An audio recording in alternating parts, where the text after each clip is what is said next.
But if you come outside of those times, I might also just send you away because I've got other things to do. Otherwise, send me an email and we can arrange to meet at some other time where we can sort of both have some free time and space to think.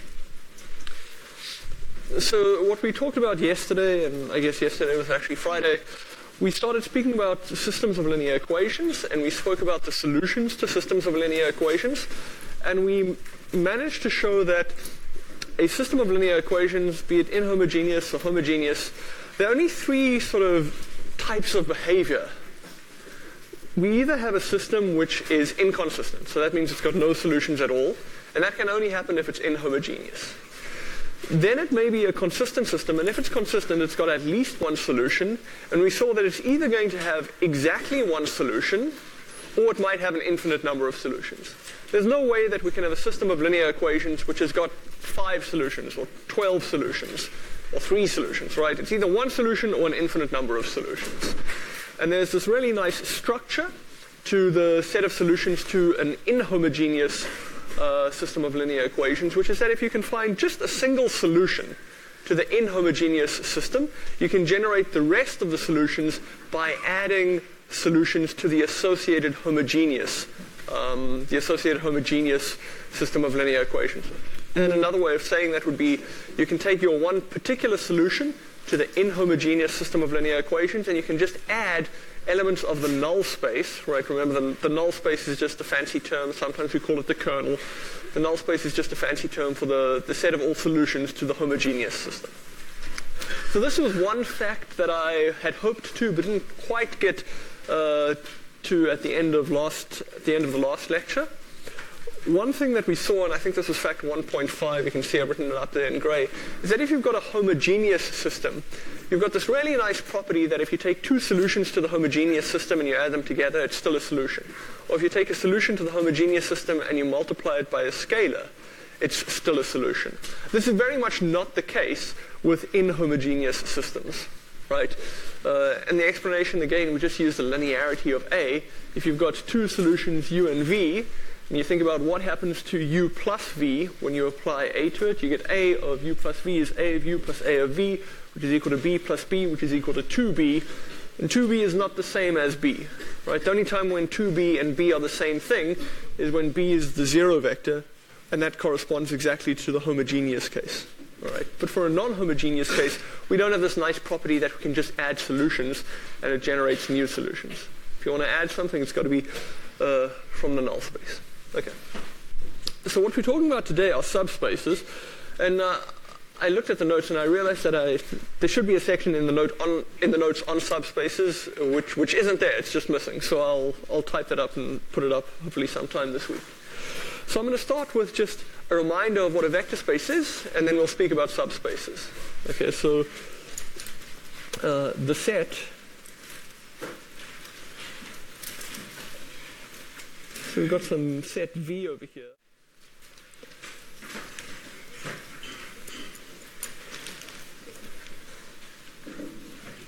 So we've got a set V with some things in it. We call the things inside this vector space the vectors. But we call it a vector space if, and then some conditions have to be met. So what are the conditions that have to be met for V to be called a vector space?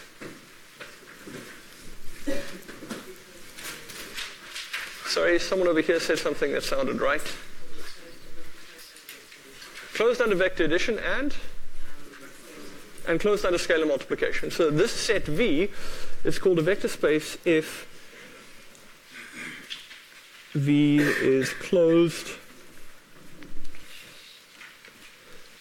under vector addition, and this sort of presupposes that there's a sensible way of adding these things U and V and W. Probably if the set V is a set of 5 and green and fish and all sorts of weird things that you can't really add together in any sensible way, there's no way of turning it into a vector space. So there's got to be some sort of vector addition, and you have to be closed under vector addition. And V also has to be closed under scalar multiplication.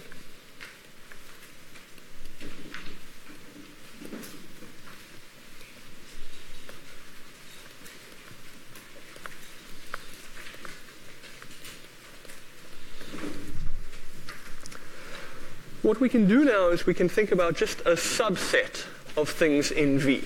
Right? So a subset of things in V is just going to be some of the elements in V.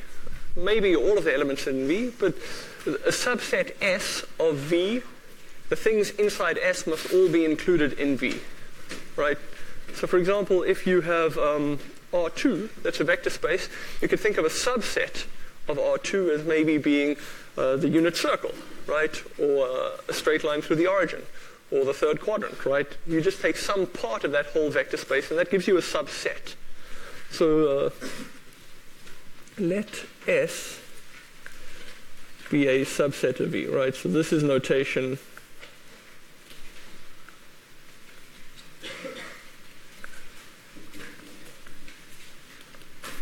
that just means subset, and it means that everything in S is also in V.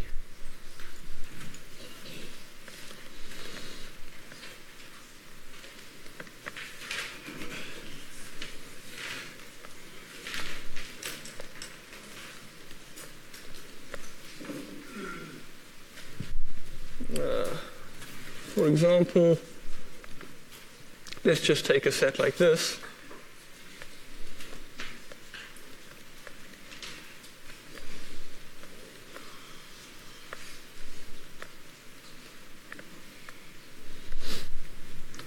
So let's take S a subset of V. So it's just a smaller collection of things in V. If S is non-empty, so this is something which is a little bit pathological, and we won't spend too much time on it. So sometimes you can have an empty subset where you don't have anything in S at all. So we're going to exclude that. We're going to say if S is a non-empty subset and S itself is closed under vector addition and scalar multiplication, and the vector addition and the scalar multiplication that we use for S is the same vector addition and scalar multiplication that we use for this bigger space V, then we say that S is not just a subset, it's a subspace, right? So if you can take V, and you can take a collection of things in V that still behave like a vector space, then we call it a subspace, right? So let S be contained in V if S is non-empty and is also closed under vector addition. And you can think of this as saying that S is just some sort of, it's a vector space in its own right. It's also closed under vector addition and scalar multiplication.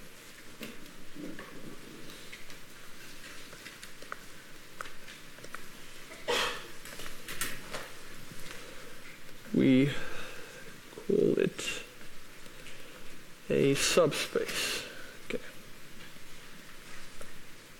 And I guess it's not just a subspace, it'll always be a subspace of something. So in this case, it's a subspace of V.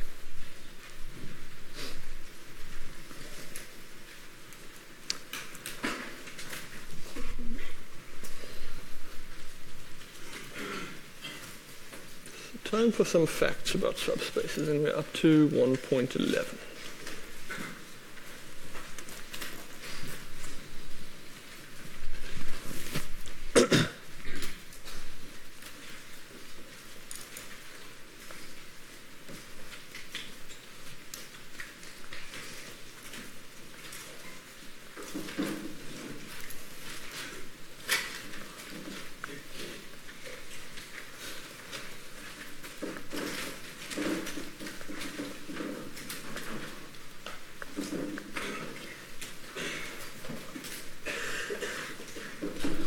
So the first fact is that any vector space, doesn't matter what it is, vector space, space of functions, a space of matrices, these binary codes, whatever it is, every vector space has at least two subspaces. So maybe take a minute and think about what could meet this definition. You want to find something S, you want to find an S, so that everything in S is also in V, and S is closed under vector addition and closed under scalar multiplication. So what would work for S? And this will be for an arbitrary vector space. The null space. What do you mean by the null space? Because Okay. So the null space in the kernel is a subspace, and we'll get to that a little bit later. But it only makes sense to speak about null spaces of matrices. So that sort of assumes that we're working in a vector space Rk or Rn. It doesn't make sense if we're working in binary codes. Okay, but we'll come back to null spaces. That is an important point. Null spaces are subspaces. Yes? Just the zero vector, yes. Okay, so here's one which is maybe not a very interesting subspace. Just the zero vector by itself, right? Because you take any scalar multiple of the zero vector, and it gives you the zero vector. And you take the zero vector and you add it to the zero vector, and you get the zero vector. So that's a subspace, right? I mean, it's not a very interesting subspace. And maybe here's a clue. The other subspace that every vector space has isn't very interesting either. Yeah, the whole space is a subspace of itself. Right, that's maybe a bit weird. How can something be a subspace of itself? Well, you can think of subspace, the way we've written it down here, as being less than or equal to. It's not a sort of strict inclusion. It's an inclusion, but it may also actually be equal.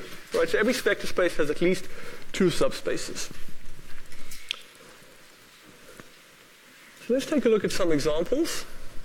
We can work through a couple of examples, and you can try to decide if the following are if the following subsets are subspaces. And we're going to work in R2. So are the following subsets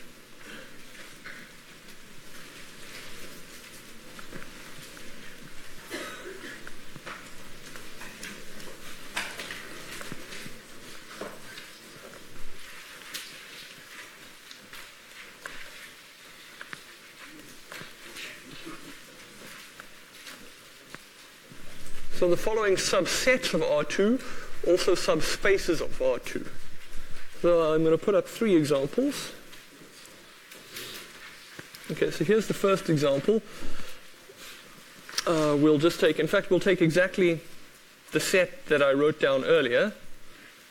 xy, x squared plus y squared less than or equal to 1. So that's a subset of R2. Sort of a circle centered on the origin, including everything in the circle.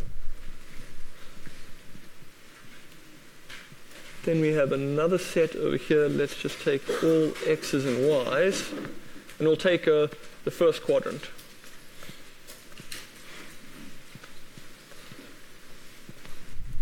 So we want all the vectors x, y, such that this first component x is non-negative, right? It's greater than or equal to 0.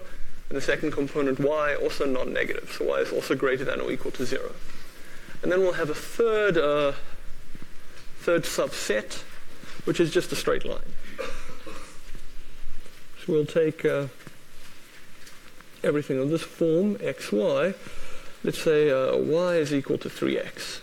So that's just a nice straight line through the origin.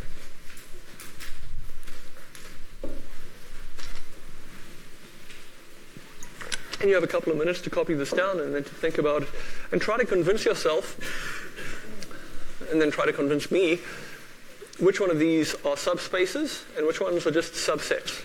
How can a straight line be a subset? Well, all of R2 is just a whole bunch of vectors lying in the plane.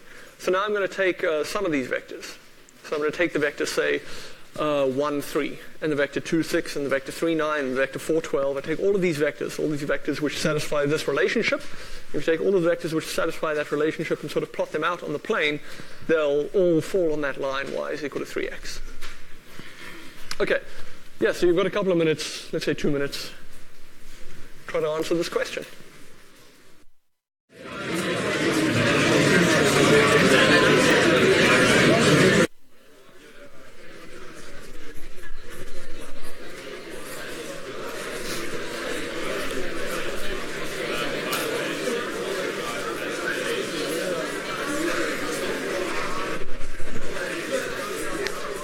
Okay, so it's always very interesting to me when I walk around. I generally find that there's about a half and half split between people getting the answer right and people messing around on Instagram. So, I mean, if you're in the second group, like, why bother? Just stay at home, right? You don't come up the hill so early in the morning if you're just going to mess around. It's a waste of everyone's time. Okay. So who can tell me, is this first subset over here, is this a subspace or not? Okay, who thinks it is? Who thinks it's not? Okay, so the majority seem to be right here. This is not a subspace. So let's just think about why this is not a subspace. If we think about this, let's say, geometrically first, what we have here is basically a disk. You've got a disk like this, and we have all these things in the disk. But if we were to take two vectors, let's say you took this vector here, and you took this vector here, and you added those two vectors together, the result would be that vector there, right? So if you take, for example, 1, 0, and 0, 1 in this subset, right? 1, 0, and 0, 1 are both inside the subset, but 1, 1 is not.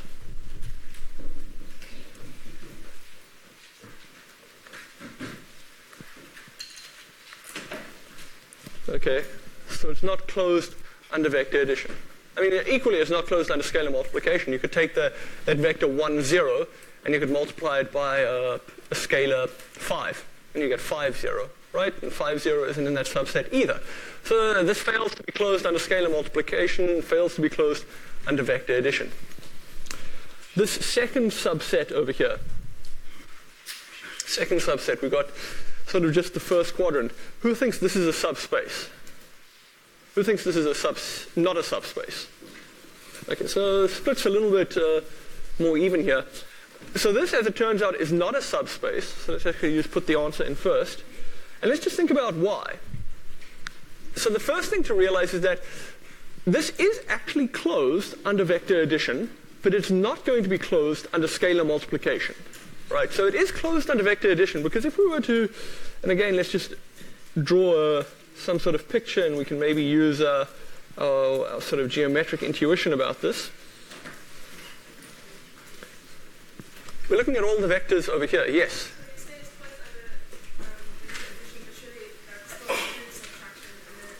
Oh, no. I mean, we rarely mean addition in the sense of addition. When we speak about vector subtraction, it's sort of multiplied by scalar. Yeah, right. It would be like u plus minus 1 times by v. Yeah. Well, I mean, you're right. That's, in some sense, how this is going to fail. If we just think about sort of addition like this, you take this vector and you take that vector, whatever they are,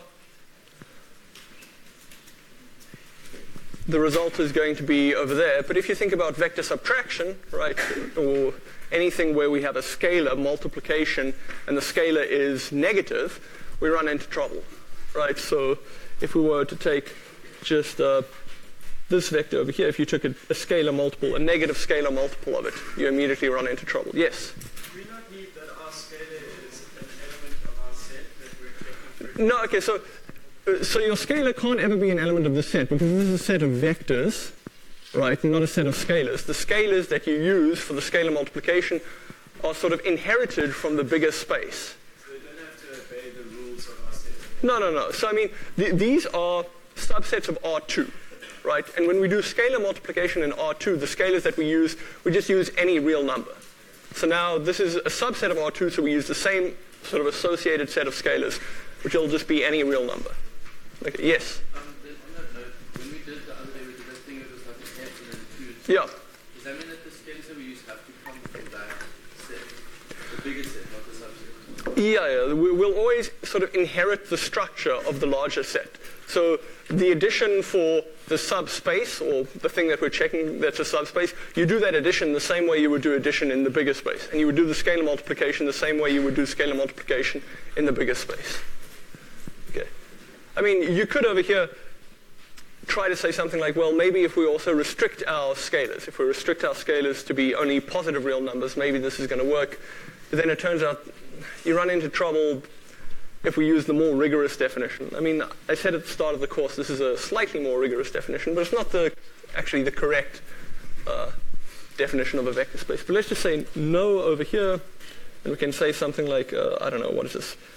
1, 2 in the space, but minus 2 times by 1, 2 is not.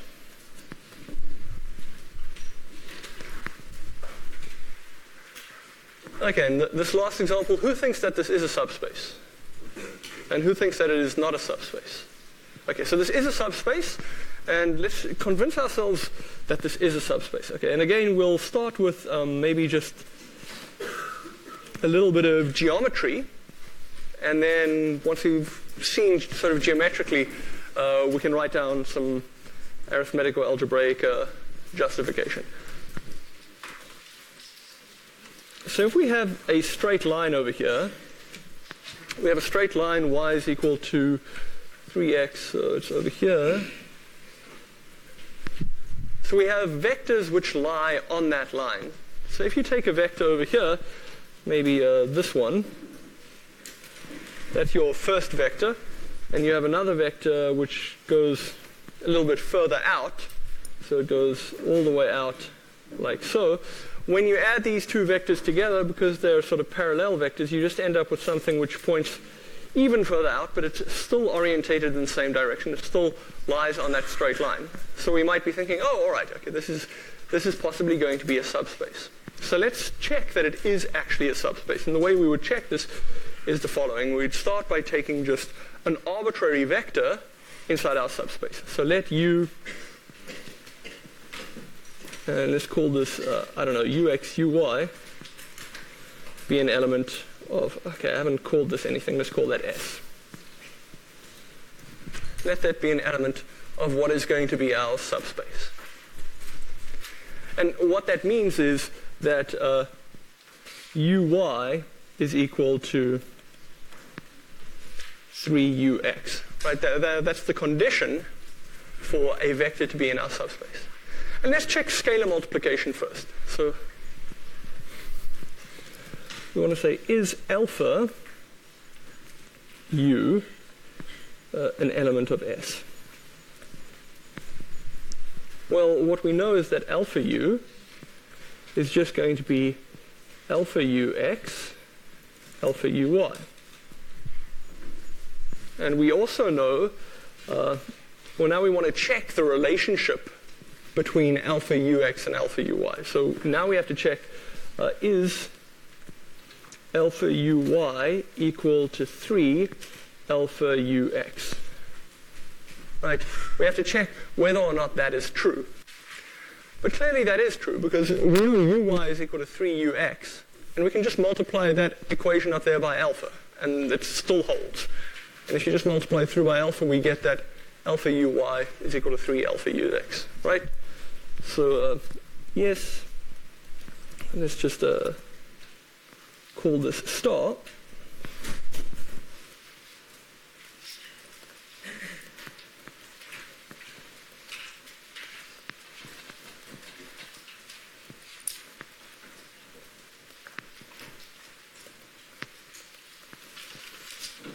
We can just multiply that equation star by alpha, and we get this over here, which is the condition which tells us that alpha u is an element of our subspace. Yes? Is it like necessary to answer it exactly like this? Yes. You want to be very rigorous. It's very easy to try to check that something's a subspace, but not actually do it. So you really have to, you really have to do two things. You've got to show that it's closed under scalar multiplication, you've got to show that it's closed under vector addition, and it's got to be for an arbitrary vector and an arbitrary scalar, and then for two arbitrary vectors. Right. So now we want to show for vector addition, so we need a second vector. So let v be equal to vx, vy, be an element of S, and that's equivalent to saying that Vy is equal to 3 Vx, and we'll call that double star. So now the question is U, oh wait, this is a vector, is U plus V in this space S? Okay, well, U plus V is equal to Ux plus Vx, and that's equal to Uy plus Vy. Those are the components. So the question is U plus V an element of S is really equivalent to saying is Uy plus Vy equal to 3 Ux plus Vx, right? That's the condition that we have to check. A vector is in this subspace if its second component is 3 times as big as its first component. So we have to show that this, we want to decide whether or not this is true. But it's very easy to see that that is true simply by adding the statements which I've already labeled with star and with double star, right? If you add those two statements together, we add those two true statements together, we see that this is also true, right? So we say yes.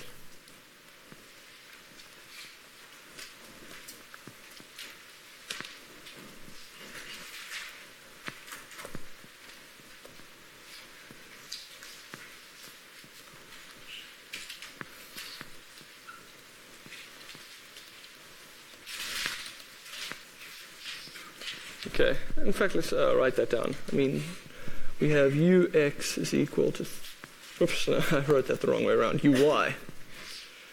Uy is equal to 3Ux, Vy is equal to 3Vx, and that implies Uy plus Vy is equal to 3Ux plus 3Vx is equal to 3Ux plus Vx. You can write down something like that if you want. So now we've checked these two things. We've checked that it's closed under vector addition. We've checked that it's closed under scalar multiplication. We've also sort of implicitly checked that S is non-empty. I mean, there are things in S. It is this straight line. So we'd conclude now, we'd say S is a subspace of R2. So therefore S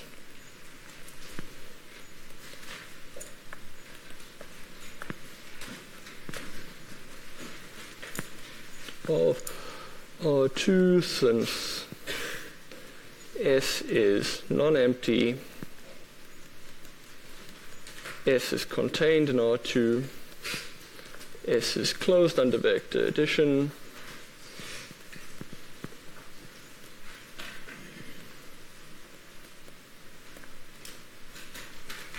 and S is closed under scalar multiplication.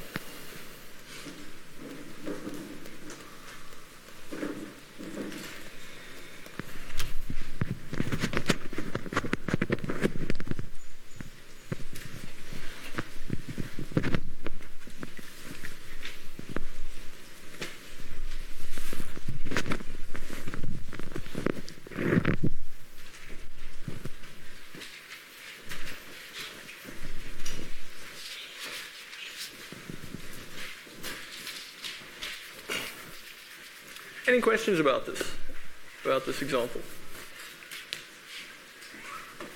Okay, so yes, at the back. You said earlier that U was a subset of V that's always going to be a V. Why in this case was it non-empty? Can you list it non-empty as a reason? Okay, so non-empty is important. If we just go back up here, did I not write it down here? Yeah, so non-empty is important because otherwise this statement can be sort of... Okay, here's a very short example, and then you can come and speak to me afterwards. Right? We have to check that for any two vectors inside our subset, if you add those two vectors, they're still in our subset. If the subset that you're looking at is the empty subset, so it doesn't have any vectors in it, that statement is trivially true. You say, I've got to check for, oh, there's nothing here, I don't have anything to check. And similarly, you say, if I've got to take anything in here, and I multiply it by a scalar, it should still be in there. So you say, well, let's go and see, oh, there's nothing in here, so I've got nothing to check. So the empty set is trivially a subspace of every vector space. But it's not particularly interesting. So we exclude the case of an empty set. And if that didn't make too much sense to you, that's fine. If you want more details, come and speak to me afterwards. Yes? So basically just the subspace and the subset are two different things. Yes. So every subspace is also a subset, but not every subset is a subspace, right? So if you've got a subset which is also closed under vector addition and scalar multiplication, then it's a subspace. All right. So having done these examples, does anyone have some sort of intuition about, if we just look at R2, what are all the possible types of subspaces? What are all the subspaces of R2? Lines. Is every line going to be a subspace? A line through the origin, right? So that's very important. So in R2, your subspaces are all either going to be the whole of R2, or just the origin, the zero vector, or it'll be straight lines through the origin. R3, and I realize we haven't done any examples in R3, but maybe we can think about this for a moment. R3, what are the subspaces going to be in R3? Planes. Okay, so the subspaces are all of R3, the origin, planes. Just planes? Planes through the origin. Anything else? Lines through the origin. Okay, so those are going to be the subspaces in R3, right? So let's just write some of this down as well. I think this is going to be a fact when I type up the notes. Okay, I'm skipping over fact 1.12. Fact 1.12 will be saying that all the subspaces of R2 are straight lines through the origin. Fact 1.13 is the one that we're going to write down now, which is interesting. What the hell?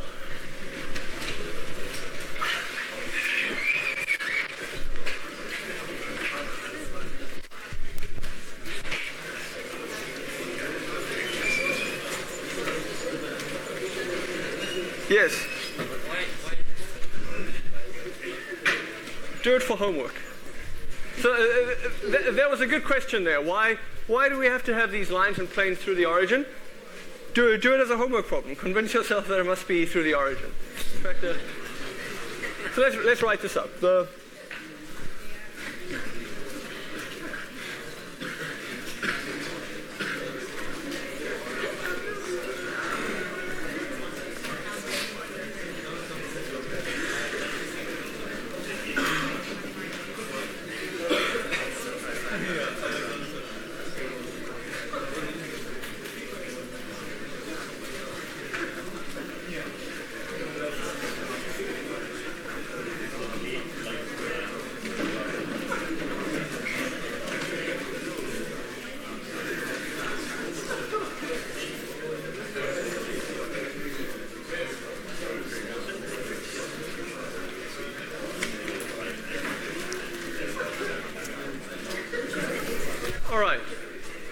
So these are subspaces of R3.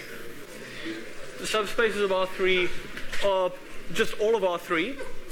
There are planes through the origin, there are lines through the origin, or they're just the origin. And we haven't gotten to this idea yet, but let me just say that what's important here is that all of these different types of subspaces have different dimensions. We haven't yet defined what it means to speak about the dimension of a subspace or the dimension of a vector space. But in some sense, I hope that it sort of sounds reasonable when I say that R3 is a three-dimensional space, and planes are two-dimensional spaces, and lines are one-dimensional spaces, and just that point, the origin, is a zero-dimensional space. Okay, so what we're going to do a little bit later on in the course is we'll speak a little bit about what dimension is, but we can already start seeing that there is something there's something fundamentally different between these subspaces, and the fundamental difference is that they're subspaces of different dimension. Okay, so let's take a look at an explanation for this.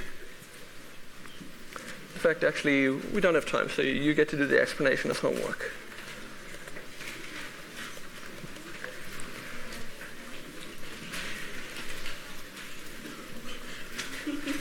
And I think there may actually be some sort of hint or some sort of guidance in the tutorial. Okay. fact 1.14, and this is something which was suggested a little bit earlier on, is that every null space, or every kernel of a linear transformation, the null space of a linear transformation, for any linear transformation, is also going to be a subspace, right? So the null space of a transformation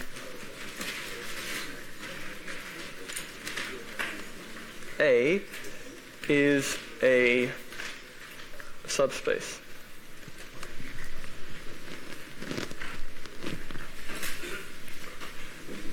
And this, I guess, is something that we've actually already proved, right? In the last lecture, when we were speaking about systems of linear equations, one of the things we did, we said that if you've got a homogeneous system of linear equations, and you add two of the solutions to a homogeneous system, it's again a solution, right? That's the one thing we showed. The other thing was that if you just take a scalar multiple of a solution to the homogeneous system, it's again a solution, right?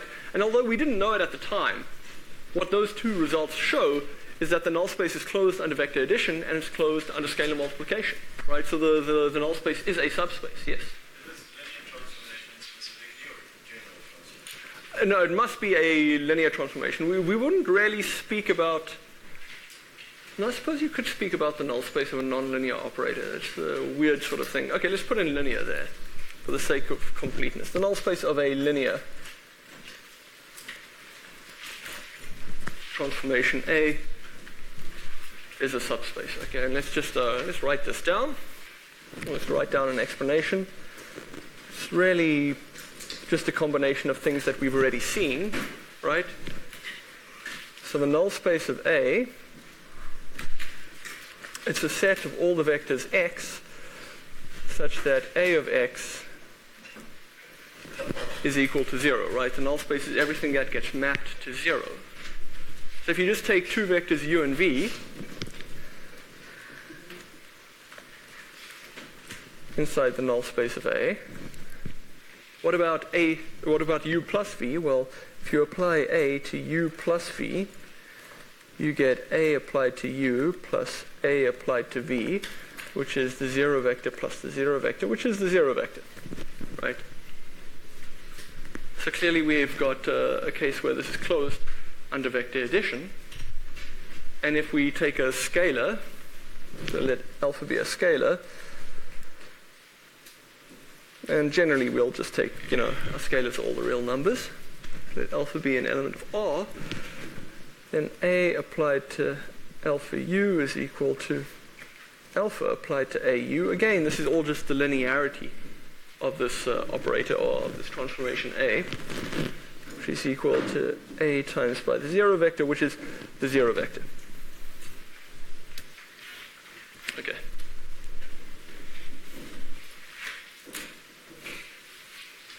And fact 1.15, maybe. This is really just a restatement of the very first thing I wrote up in today's lecture, which is that the solutions to a non-homogeneous system of linear equations do not form a subspace, right?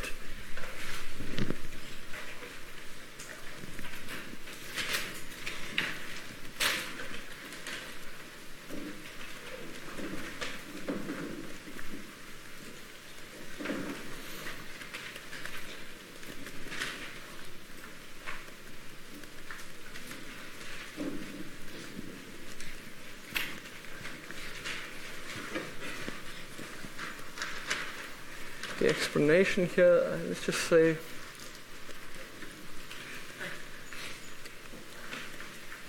think it was fact 1.10. I'm just going to scroll up and take a look at the numbering. And then while we're here, yeah, fact 1.10. The sum of two solutions to an inhomogeneous system is not a solution to that system, right? So over here we see that this is effectively saying that this set of solutions is not closed under vector addition. We add these two solutions together and we get something which is not a solution, right? So that fact 1.15 is really just a restatement of fact 1.10, into restatement in terms of subspaces. All right. So there was one example that I wanted to do, which we are maybe not going to quite get to, but instead let me just make an important remark. It's a mistake that I see people making every year that I teach this course. So this is maybe not directly related to what we're thinking about right now. Let me write it down anyway. Okay, so the remark is the following.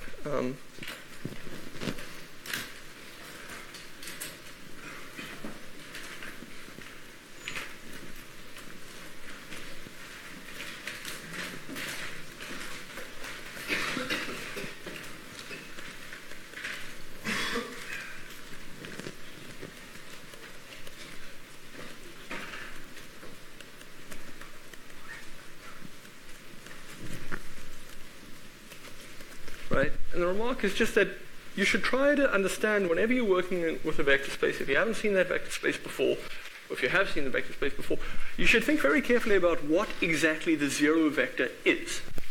Okay. So in R2 or R3 or R4, it's very obvious what the zero vector is. It's just this vector, an actual, column vector that we're used to thinking about, where all of the entries in the column vector are 0, and geometrically, that just represents the origin of your coordinate system. Okay. What is the zero vector if you're working in a vector space? Say you're working in the vector space of all the functions from the reals to the reals. What's the vector space there? I mean, what's the zero vector there? What do you mean by simply 0?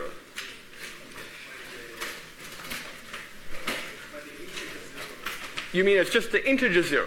So it's a single number 0. Any other suggestions? Isn't it the whole R because nothing is moving? Isn't it the whole R because nothing is... What do you mean by the whole R?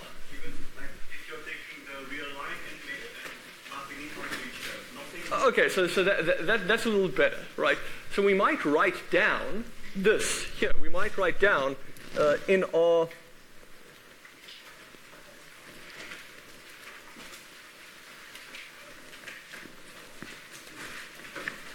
We might just write down that 0.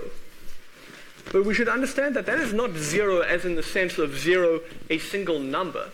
This is 0 in the sense of a function which associates to every real number the output 0, right? Your 0 vector must be a vector. And in this space, the space of functions, your vectors are all functions. So this is not 0 as in the number 0, it's 0 as in the function 0. And this is a sort of small difference between those two ideas. But if you don't understand it, when you come to the touch, when you come to the test, you're going to write down things which are basically nonsense. Okay? So make sure you understand what the objects actually are, right? So let me just finish this thought and then I'll take that question. So in R, we might write 0, but this...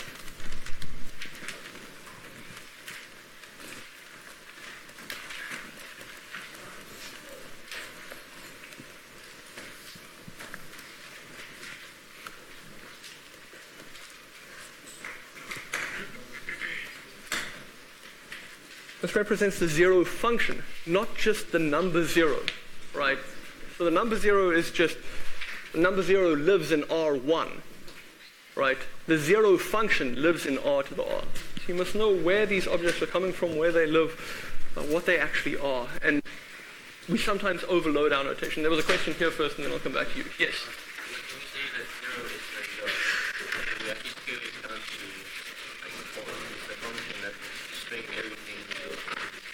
Yes. I mean, you can think of it as being the graph of this function is just the x-axis, right? It takes every input and gives you an output. If you've got questions, come and speak to me afterwards. And then everyone else, off you go.